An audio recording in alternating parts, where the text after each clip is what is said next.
시청자 여러분 안녕하십니까? 안녕하십니까? 이명수 변호사님의 정상회담 코너입니다. 임 변호사 안녕하세요. 안녕하십니까? 네. 예. 자, 임 변호사 오늘 문제. 네. 얼마 전에 그 신혼 희망타운에 네네. 그게 경쟁률이 굉장히 낮아가 미달이 뭐 됐다. 네, 예. 예. 그래서 이제 우리 이 국가적 주택 공급 문제가 왜 필요하냐. 네네. 저도 이걸 개인적으로 한번 다룰라 했는데 네. 오늘 아주 좋은 주제를 가져오셨습니다. 그래서 이걸 이야기하기 전에 우리가 그 전에 우리 그때 이제 미래경영연구소 회원분들이 만 원씩 내어서 소송을 한 게 있지 않습니까? 네네. 그래서 그 당시 총선을 앞두고 진단 키트 문제에 대해서 네네. 그래서 이제 그 진단 키트 문제에 대해서 미국 측과 주고받은 네. 문서 내막을 다 공개해라. 네네. 그래서 행정 소송을 냈죠. 네네. 그래서 이제 그때 결과가 이제 어떻게 되고 네. 지금 어떻게 진행되고 있다라는 부분을 좀 간략하게 좀 말씀해 주시죠. 왜냐하면 이게 복잡해가 네네. 이게 일반인들은 이해하기가 좀 어렵지 않습니까? 네네. 그래서 뭐 일단 저 1심 결과를 이제 그 말씀을 드렸고 이제 뭐 관련된 뭐 외교부 입장에서는 이제 보도 자료에는 포함되어 있는 이제 진단 키트 수출입 업체 명단 뭐 계약서 이런 것들은 다 갖고 있지 않고 이제 관련해서 보도 자료의 이제 근거 자료로서 이제 당시에 이제 그 백악관 인지 국무부인지 하는 쪽과 뭐 외교부 쪽과 이제 오간 이제 메일이 이제 그 트럼프 대통령의 이제 이른바 긴급 사용 승인, 뭐 잠정적 절차상 사전 승인 뭐 이런 것들에 대한 내용이 있어서 이제 그런 것들은 또 있는데 이제 그 부분에 대해서는 국가 기밀이기 때문에 이제 공개할 수 없다라고 이제 거부를 했었는데요. 예, 잠깐 요 부분에 제가 부연 설명을 좀 하면 그때 이제 그 시작이 문하고 트럼프하고 전화 통화를 네네네. 총선이 이제 4월 15일인데 그렇습니다. 3월 한 2, 3일인가 네네. 둘이서 이제 뭐 미국에 필요한 게 있나 보낼까 뭐 그러니까 트럼프가 좋다. 네. 그러면 뭐 문의 그걸 허가를 FDA 승인을 네. 받아야 된다는 네. 트럼프가 오늘 내주겠다. 네네. 이러고 이제 그 다음 날 문의 뭡니까 저 진단 키트 회사를 네네. 방문하고 네네. 그리고 그 주 토요일 날 네. 강경화가 네. 미국의 뭐 임시 승인, 네. 잠정 승인을 받았다. 네네. 뭐 이렇게 발표하고 네네. 그래서 우리가 이것들이 노는 스토리가 좀 웃긴다. 네네. 근데 한국이 지금 승인 받은 게 없다. 네. FDA 리스트에 네네. 적어도 총선 전까지는 그렇습니다. 그걸 갖다 문제 제기했는데 그럼 미국에서 공식 긴급 사용 승인을 받은 게 없는데 네. 잠정 승인이나 사전 승인 이런 게 있을 수 있냐 네. 하니까 또 나중에 알았지만 그 FDA가 그런 거 없다 하지 않았습니까? 그렇습니다. 네. 그런데 이제 미국의 그 연방 재난청에다가 그걸 보낸다고 하고 선거 전날 재난청에 그 전세 비행기가 한국으로 와가 네. 실크웨이 아제르바이잔 아제르바이잔. 싣고 갔지 않습니까? 네. 그래서 도대체 이게 공식적인 수준이냐 아니면 잠정적인 거냐. 그때 미국에서 우리 이제 그 열렬한 지지자가 알아보길 네. 창고에 처박혀 있다. 네. 그때 사과 관계. 네. 네. 그래서 미국에서도 굉장히 급박하게 진행된 증거들이 있다. 네. 네. 그렇게 하면서 이제 의혹을 제기했고 네. 또 FDA에 물어서 임시 승인, 잠정 승인이 있냐니까 그런 거는 없다. 네. 긴급 사용 승인이 있을 뿐이다. 그렇습니다. 이래서 이제 우리가 소송해. 네. 그럼 이거 도대체 뭘 받고 미국에 보내줬냐. 네. 네. 그래서 선거 전날 뻥친 거 아니냐. 네, 둘이 짜고. 그렇습니다. 예.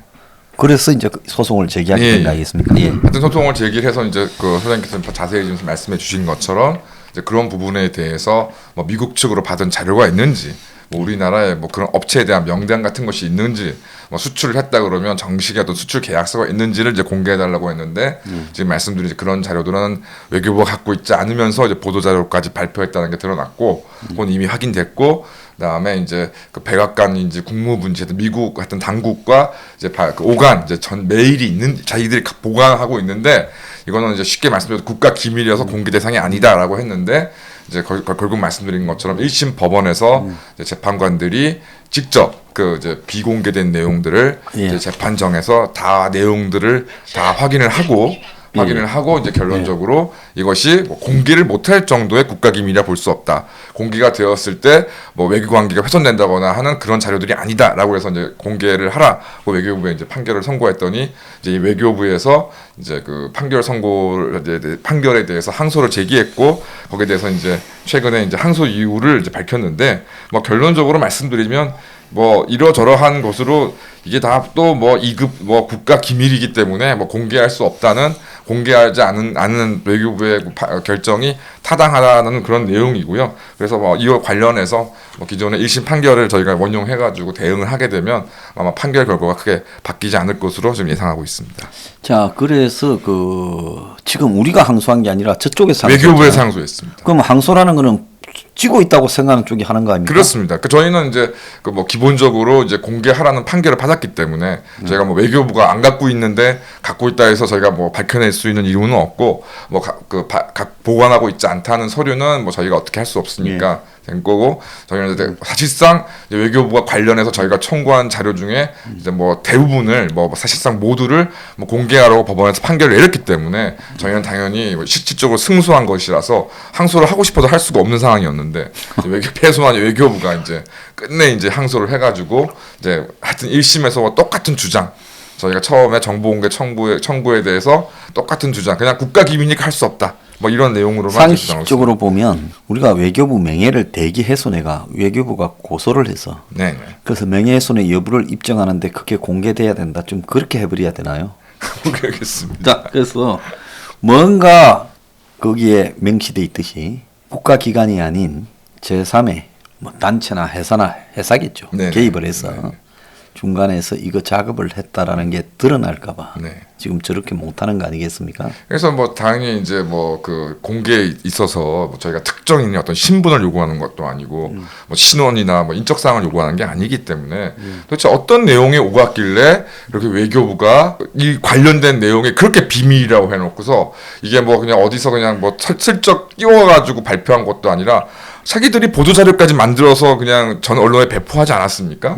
그런 관련된 내용이 이제 와서 국가 기밀에서 공개를 못하겠다? 그런 보도자료 자체도 내지 말았어야 하는 거 아니겠습니까? 그래서 뭐 이런 부분에 대해서 말도 안 되는 좀 주장을 하면서 하여튼 무언가 당시 이제 진단 키트 뭐 FDA의 승인 및 그 수출에 대해서 조금 더 어떤 정보를 공개하지 않겠다는 의도인 것 같고요. 하여튼 뭐 소장님께서 그때 이제 그 날카로운 판단으로 말씀하신 것처럼 저희 또 해외에 주재하고 계시는 저 회원의 어떤 저희가 적극적인 도움을 받아서 이게 지금 외교부가 주장했던 내용이 말도 안 되는 것인가라는 저희가 심증을 잡고 지금 소송을 진행하고 있는데 하여튼 뭐 워낙 그 외교부에서 주장이 뭐 달라진 새로운 것이라거나 달라진 주장이 없기 때문에 뭐 항소심에서도 같은 결론이 유지될 것이라고 생각하고 있습니다. 네, 그동안 고생하셨고요. 또 이후에 경과를 보겠습니다. 네. 자, 오늘 그 지금 다룰 문제는 최근에 그 신혼희망타운이 네네. 이제 신혼희망타운이라고 정부가 신혼 부부들을 겨냥한 일종의 뭐 특별 분양이라고 특별 분양. 봐요. 그렇죠. 그러니까 이게 무슨 공공 분양 성격을 가진. 네. 그래서 다른 것보다 좀 분양에 대한 성격이 좀 복잡해요. 네네. 이게 수도권에 이걸 분양하면 어지간하면 줄을 서서 네. 높은 경쟁률로 살 거라고 생각했는데 네네. 이게 미분양 되지 않았습니까? 그렇습니다.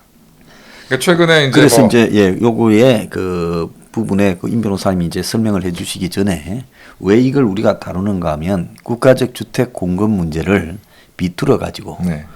과거에 무슨 뭐 이명박의 보금자리, 박근혜의 행복주택, 나중에 뉴스테이로 변질되었습니다만은 이런 거, 그 다음에 또 이재명의 기본주택 이런 부분이 상식에 어긋나서 머릿속에 얄팍한 발상으로 이렇게 나왔을 때 대부분 대선용으로 실패할 수밖에 없다. 네네. 보편적인 이 주거 공급 정책을 해야 된다. 네네. 우리가 그걸 좀 강조하려고 이걸 따라보는 거 아니겠습니까? 그렇습니다. 예. 강조하면서 이제 또 한 가지 이제 은연중에 유튜브 저 다른 방송을 좀 보니까 이제 그뭐 내놓고 명시하지는 않는데 이제 저희 당에서 혁명 21과 앵그리 블루 이제 회원분들께서 이제 주창하시는 국가도 주택 원가 판매도 뭐 사실상 말도 안 되는 것이다라는 걸 뉘앙스를 깔고 있기 때문에 이 부분에 대해서 다시 한번 좀 말씀을 드리겠고요.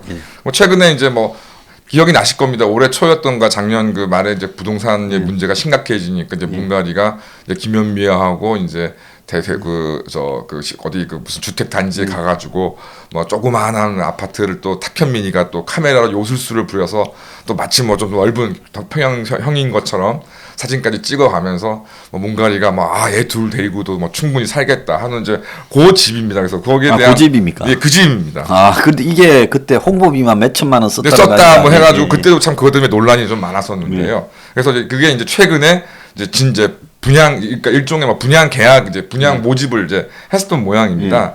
그래서 이제 뭐 결론적으로 말씀드리면 이제 84평방미터 약 이제 20평이 좀 약간 넘는 이른바 좀 국민주택형이라고 할 수 있는 그런 아파트 이게 같은 25평쯤 되죠. 그렇습니다. 84면. 그리고 분양을 우리가 옛날에 보면 전용 25, 그렇습니다. 일반으로 따지면 32. 그렇습니다. 이 정도 되죠. 예. 그래서 뭐 최근에 뭐 아시겠지만 요런 이제 면적들이 대부분 좀 전용 면적 기준을 하기 때문에 이제 84평방미터형 한 이제 23, 4평, 5평 정도 되는 것들이 이제 굉장히 좀 집이 좀 좋긴 하죠. 그래서 여기에는 890명 이제 모집에 24,795명이 신청해서 경쟁률이 16.7대 1이 이제 나왔는데 여기서 이제 언론 보도나 이제 그 이른바 좀 이런 부분을 비판하려고 하는 지역은 이제 아까 말씀드린 이제 신혼 희망 타운 같은 경우 이제 과천에 이제 뭐 시흥 이런 곳에 이제 진행을 했는데 2,172명 모집에 1,297명, 그러니까 약 절반이 약간 상회하는 정도에 대해만 신청해서 미달되었다. 이제 그러면서 뭐 시흥 하중이란 이제 시흥 하중 지구의 전용에 55평방미터, 그러니까 약 한 12~13평 정도 되는 것이 이제 1.1대 1로 이제 그 경쟁률이 미달되지 않았고 나머지 뭐 과천의 뭐 주안동 같은 것들은 뭐 전부 다 뭐 엄청나게 그 주택 그 분양 경쟁률이 미달되었다고 지금 얘기하고 있으면서 그래서 과천 주암지구 같은 경우는 1,421가구 모집에 뭐 730명이 이제 신청을 했다. 이렇게 그래 따지면 이게 위에 그 직접 문가리가 가서 홍보했던 그 공공분양 특공하고 특별공급 특공하고 이 신혼희망타운하고의 본질적인 분양 방법의 차이가 크게 있는 겁니까? 그러니까 분양 방법에 이제 분양 자격에 이제 제한이 차이가 있고 이제 공공 분양 특별 공급에는 없는 것이 이제 신혼희망타운에 여기가 있는데 이게 이제 그게 분양가가 이제 평방미터당 약 한 1,000만 원, 그러니까 뭐 한 그러니까 평당 가격으로 따지면 한 3,000만 원 정도 상회하는 이제 그런 분양가인데요.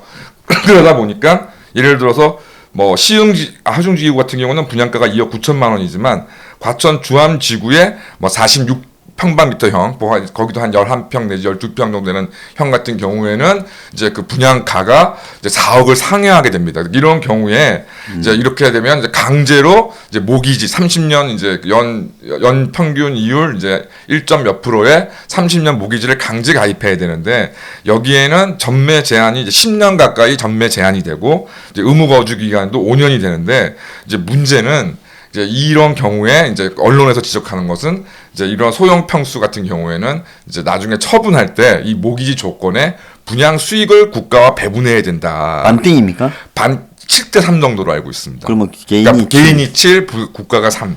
그러면 이제 여기에 기본적으로 드러나는 거는 위에 특공은 저렇게 높은데 밑에 신혼희망타운 부분이 그렇습니다.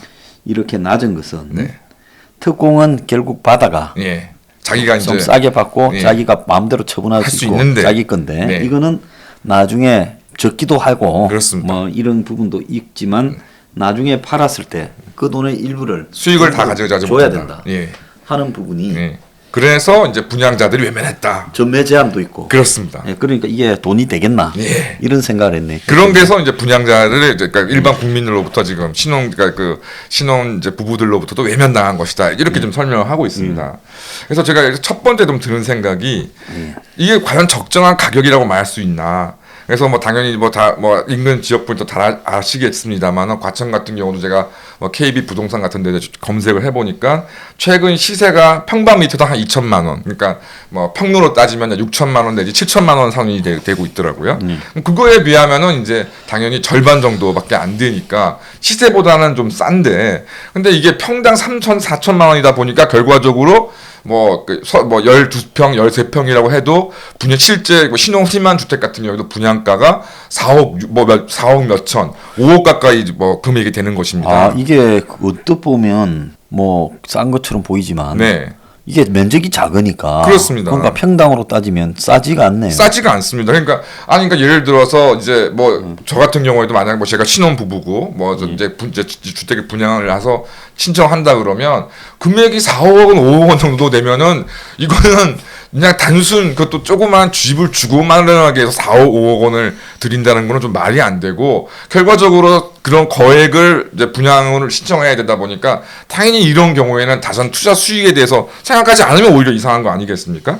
그러니까 결과적으로 일단 거주만 목적으로 하긴 한다고 하지만 이건 경우도 상대적으로 굉장히 상당한 거액을 결국 이제 납부를 해야 한다는 것이고 그다음에 뭐 이 부분에 대해서는 언론에서도 언급하는 것처럼 평형이 너무 평형이 작다. 그러니까 예를 들어서 지금 나온 것처럼 12, 2평짜리 집인데 방 2개에 거실도 있고 전용 욕실까지 따로 있으니까 정말 사실 굉장히 협소한 공간이죠. 거의 차라리 그냥 이 스튜디오형 원룸으로 하는 게 더 낫겠다. 그러니까 차라리 예를 들어서 어린 아이들을 데리고 있는 부부라면, 그러니까 뭐 예를 들어서 저 같은 경우가 이제 큰 아이가 8살, 작은 아이 5살인데 예를 들어 한 대여섯 살 이하의 어린 아이들이라면 이게 방이 나눠져 있는 것보다 소장님 말씀하신 것처럼 같이 이제 한 공간에 이제 지내면서 뭐 울면 바로 뭐 좀 우유도 먹이고 이렇게 달래고 할 정도면 차라리 원룸이 차라리 낫죠. 근데 이런 집을 뭐 예를 들어서 초등학교 이상 재학하고 있는 그 가족 아이들을 데리고 거주하기는 말도 안 되는 생각이라고 생각하고 진짜 그때도 뭐 그런 비판이 나왔지만 하여튼 문가리가 퇴임도 얼마 안 남았으니까 게다가 뭐 미달이라고 하지 않습니까? 그러니까 이런 특혜는 저희가 농담아 드릴 테니 진짜 문가리가 한번 저 퇴임해가지고 지금 현재 지금 집도 없는 문다의 식구들이랑 한번 살았으면 좋겠다라는 생각이 들고 그러니까 결론적으로 이게 거주 목적, 그러니까 거주의 어떤 목적으로 된다면 평당 단가는 당연히 더 낮아야 될 것이며 자산 투자를 고려할 정도의 고액, 그러니까 4억이나 5억 정도의 고액은 저는 곤란하다고 생각이 들고요.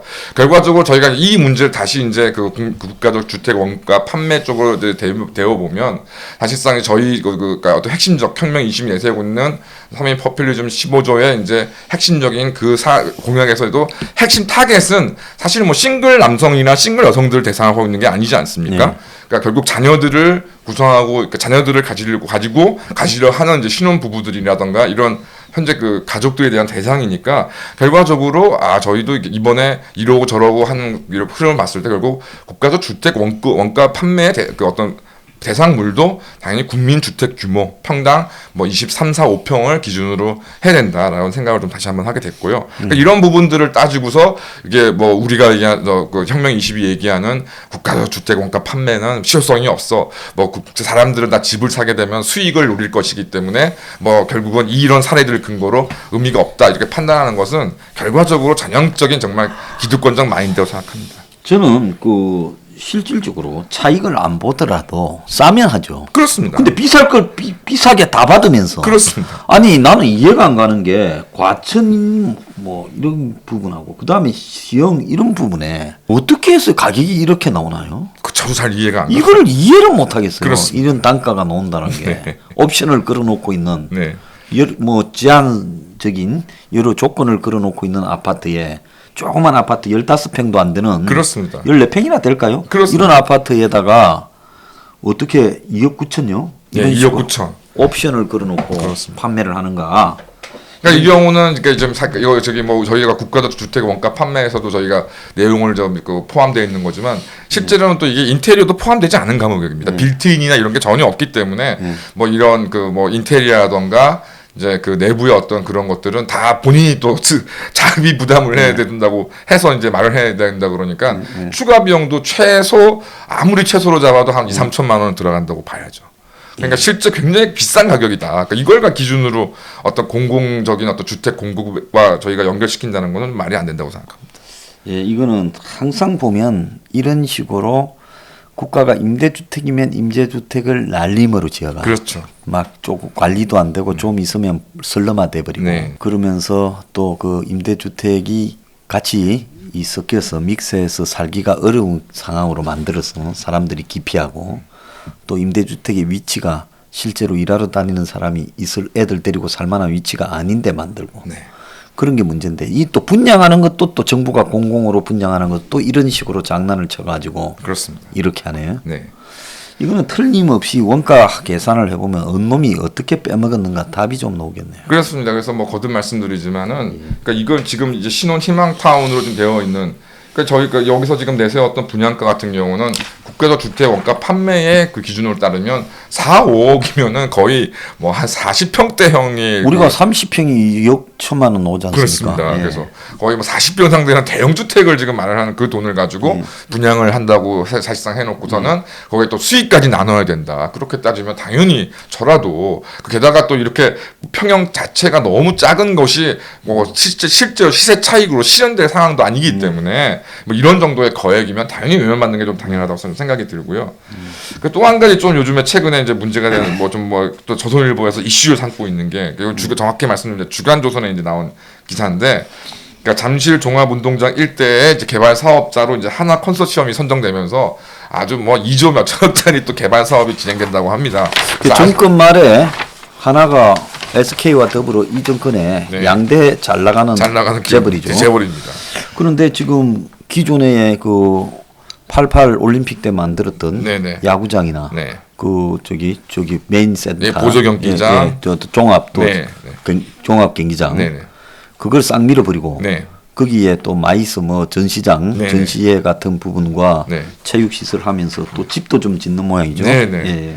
그러면서 이제 그 거기 이런 계획 속에 지금 현재 서울시에서 이제 박원순 때 이제 하긴 한 건데, 그러니까 좀 아시는 분은 아시겠지만 그러니까 코엑스에서 삼성역에서 종합운동장을 건너가는 이제 탄천변에 예전에 이제 서울시립 강남병원이 있었고, 그게 이제 한 2, 30년 전에 이제 서울의료원 본원이 이제 거기에 이제 예, 그렇죠. 뭐 시립병원이 있었지만, 그러게다가 또 서울의료원 본원이 이제 그 중랑구 신내동에 이제 새롭게 이제 병원을 신축하면서 본원은 이제 글로 넘어가고, 그다음 여기 그 현재 그 강남병원 자리에는 서울의료원 강남 분원이 존재하고 있는데, 이제 박원순이가 이제 그 죽기 전에 이게 여기다가 이제 공공주택, 여기서 말하는 공공주택 아마 임대주택 같은 걸 의미한다고 생각이 드는데요.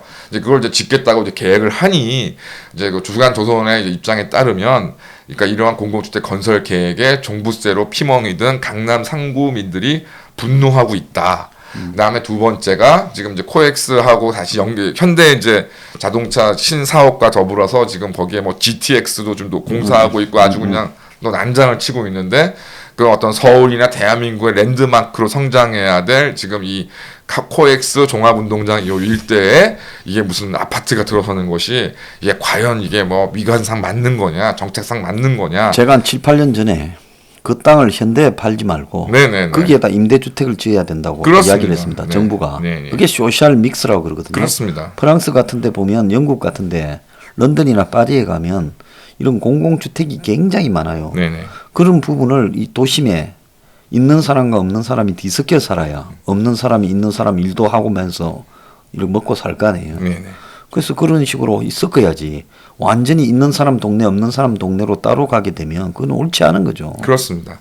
그래서 지금 현재 뭐 아시겠지만 이제 현대자동차 신사옥이 들어서고, 이제 기존에 코엑스 전시장이 있고, 이제 거기에 또 이제 SM 타운이 있어가지고, 사실 뭐 지금은 코로나 때문에 별로 없는데, 하여튼 뭐 우리나라 청소년들 해외에 이제 관광객들이 많이 좀 들고 있고, 그래서 또 말씀드린 GTX가 이제 삼성역을 통과해서, 그러니까 참 저도 참 이거 GTX 같은 경우도 참 의문스러운 게, 사실 정말 그 교통 그 문제 때문에 굉장히 고통받는 사람들이 참 경기도 신도시에 굉장히 많은데, 왜 그런 것들도 다 전부 삼성역과 같은 강남 한복판을 지나가야 되는지 참 그것도 좀 의문이고요. 어쨌든 이제 그런 것들이 과연 이게 그런 걸로 지금 새로운 이 시대에 과연 어떤 도시나 국가를 상징하는 랜드마크가 될 수 있는 건가 하는 좀 첫 번째 의심이 들고, 그다음 두 번째는 저는 그러니까 뭐 아마 인구에 사시는 분들은 아시겠지만 사실 그 서울 의료원 지금 강남 이제 분원 현재 그 자리가 사실은 좀 여러모로 좀 그러니까 그 일대 주민들이라던가 또 이렇게 사무실로 이제 그 일하시는 분들한테 좀 요긴한 병원 시설이었거든요. 그럼요. 그래도 좀 중급 이상에 대한 종합 의료 기관이고, 특히 이제 뭐 거기에서 가까운 대형 병원이라면 이제 뭐 아산병원, 삼성병원, 뭐 강남 세브란스 다 좀 거리가 좀 있는 편이기 때문에 뭐 이렇게 참 요긴하게 썼던 것인데, 그걸 과연 또 이걸 다 그냥 의료 병원들을 다 없애버려서 뭔가를 또 하는 것 자체는 저는 의문인 거고요. 거기인데 의료병원까지도 포함시킨답니까? 저는 그런 거 계획은 없는 거예요. 아니 여기에 하나가 지금. 예, 그렇습니다. 그럼 색강인가 강 건너편이잖아요. 그렇죠. 근데 그까지도 간다는 거예요. 그렇죠. 그러니까 전체적으로 연결해가지고 다 그러면 이렇게 딱 냄새가 나네. 그래서 이제 뭐 이런 부분에 대해서 논란을 좀 만들고 있는 생각이 좀 들고요. 그다음에 이제 현행 이제 저희가 뭐 소장님하고 그런 말씀을 좀 드렸습니다만 현행 이제 문가리 정부를 포함한 이전에 이제 공공 전주택 뭐 이른바 장기 전세라던가 이런 임대주택은 근본적인 문제가 이제 시세를 반영을 합니다. 그래서 예를 들어서 뭐 강남에 뭐 30평형 전세가 뭐 한 10억이다. 그러면 뭐 이제 임대주택 같은 경우에 이제 말은 공공임대주택인데 시세를 반영해서 뭐 시세의 최소 절반, 그러니까 뭐 내지는 뭐 70-80%. 그러니까 뭐 예를 들어서 뭐 공공 임대주택 같은 경우에 전세 보증금이 뭐 한 5억 이상 가게 되는. 그렇게 되면 저는 그 여기서 궁금한 게 그렇게 되면 도대체 그 5억 이상을 그게 매매도 아니고 전세 보증금을 지급하면서 사는 사람들은 누구냐 이겁니다. 그래서 이거는 그러니까 이런 경우에 지금 해서 저는 그러니까 이런 문제를 지적할 수 있을 것 같아요. 말이 공공주택이지 또 있는 사람들이 공공주택이란 명목으로 그냥 그러니까 자기들 입장에서 저렴한 비용으로 사는 공간이 되는 것이지. 전 그것이 문제인 것이지. 그러니까 이 부분도 결과적으로 진정하게 정말로 여기에 어떤 공평하고 그리고 그 어떤 말씀 여기서 지적하는 것처럼 뭐 시세라던가 이런 차익을 자체를 문제를 발생시키지 않을 공공주택 정책은 역시 국가적 주택 공급 판매밖에 없다라는 생각입니다. 자, 그래서 지금 보면 이재명이 뭐 기본주택 이야기하고 있고 윤석열이 복잡한 형태의 뭐 이 주택 정책을 여러 가지 이야기하고 있지만은 기본적으로는 이재명과 윤석열의 정책으로는 기존의 그 뭡니까 민간 공급이 대대적으로 활성화되고 일부 뭐 윤석열이 우리 개념을 갖고 가가 30만 호의 원가 주택에 샀는데 그거는 몇 개 짓다가 말죠. 그렇습니다. 다 그랬죠. 네네. 정권마다. 그러니까 이번에도 딱 그러니까 주간 조선이나 언론에서 얘기하는 것이 신혼희망 타운 이런 것도 이제 더 이상 하면 안 된다는 게 취지인 거죠. 해서는 소용없다. 이런 정책은 뭐 다 망한다. 이런 식으로 얘기하고 싶은 거죠. 자, 저런 것들이야 뭐 없는 사람 사정을 눈꽃만큼도 이야기하지 않는 거고 젊은 청춘들의 사정을 이야기하지도 않고 이 나라에 주거로 인해서 사회적 재생산, 출산율이 증가한다 이런 고민조차도 없는 놈들 아닙니까? 그러니까 결국은 지금 이 주거 정책에서 양 후보 다 봐도 이재명의 기본주택이라는 것도 결국은 임대주택인데 저런 임대주택을 사람 없는데 지어봤자 또한 설렁화되고 그래 될 거고. 그렇습니다. 그다음에 윤석열이는 맛배기로 조금 뭐 짓는 척하고 나머지는 기존의 이명박식 정책을 그대로 가자는 거 아닙니까? 그렇습니다. 그래서 뭐 예를 들어서 뭐 가상화폐 등으로 뭐 수십억을 벌어서 뭐 상계동에 뭐 아파트를 턱하니 사는 이준석이야.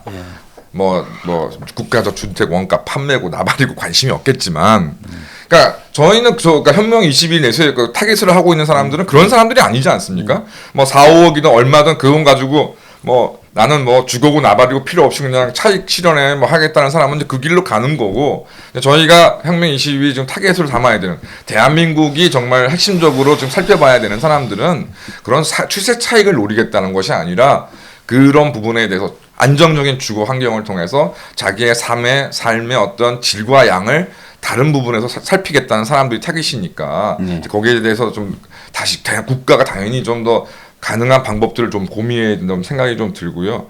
그래서 결과적으로 말씀드려서는 그러니까 이게 결국 그러니까 저는 그러니까 뭐 강남 3구 주민들이 이러저러한 공공주택 말씀드리지만 공공주택에 대해서 불만을 가질 수 있다고 생각합니다. 무언가 무임승차한 기분이 들겠죠. 그러니까 더더군다나 그런 시세 차익이나 이런 것들을 아예 원천적으로 차단함으로 해서 그것에 대한 뭐 불공평함을 서로 느끼지 않게 하는 방법이 합리적이라고 좀 생각이 들고, 그 다음에 집값이 떨어질까봐 전전긍긍하는 사람들은 절대 저희 혁명 20일이나 이런 사람들의 혁명 20일의 어떤 뭐 대상이 아니다. 그런 사람들은 뭐 홍콩이나 다른 나라 가서 그런 것들 부동산 투기나 열심히 하시면 되는 거고요. 어쨌든 지금 높은 집값 때문에 막 지금 전부 지금 난리인데 아직도 어떤 뭐 주택에 의한 주택 마련을 위한 어떤 뭐 자산 가치 상승, 뭐 투자 수익 실현 이거는 전혀 고려 대상이 좀 되지 않는다 생각합니다. 자, 오늘 임응수 변호사님 모시고 최근에 미달이라는 충격적인 사태를 맞이했던 공공분양이라는 이 정부의 신혼 희망타운 문제, 거기서 비롯된 또 강남에 이 한복판에 공공주택을 짓겠다라는 문제의 못은 지금 혁명 21의 갑하우스 700 그래서 그것이 왜 필요한가에 대해서 이 차이점을 살펴보는 그런 시간이 됐습니다. 자, 오늘 감사합니다. 감사합니다.